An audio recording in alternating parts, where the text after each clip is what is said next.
अस्सलाम वालेकुम नाज़रीन, मैं हूँ आपकी मेज़बान नाइला भट्टी और नजर डालते हैं आज की अहम तरीन खबरों पर।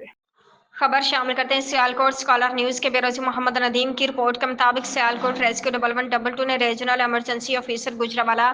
डॉक्टर फवाद शहजाद की ज़ेर निगरानी और district emergency officer engineer Naveed Iqbal की ज़ेर क़यादत फायर फाइटर्स के आलमी दिन के मुनासबत से किसी भी हंगामी सूरत हाल जैसे आग लगने और जलजिला आने जैसे खतरात से बर वक्त नबरदाज माह होने के लिए फॉरवर्ड स्पोर्ट्स में सालाना फर्जी मशक का इनकाद किया। मशक का मकसद फैक्ट्री हेडा में काम करने वाले वर्कर्स और स्टाफ को तरबियत देना था ताकि किसी भी हंगामी सूरत हाल में सब अपनी जानों को बचा सके। फर्जी मशक के दौरान आग लगने की सूरत में बिल्डिंग के अंदर फंसे लोगों को बचाने के अलावा बुलंद इमारत में फंसे लोगों को नीचे उतारना, आग पर बर वक्त काबू पाना, मरीजों को जल्द से जल्द अस्पताल मुंतकिली का अमली नमूना पेश किया गया। फर्जी मशक में फॉरवर्ड स्पोर्ट्स की फर्स्ट एड और फायर फाइटर टीम ने भी हिस्सा लिया, जिसकी क़यादत समीर रज़ाक ने की, जबकि overall command emergency officer Irfan Yaqoob ने की।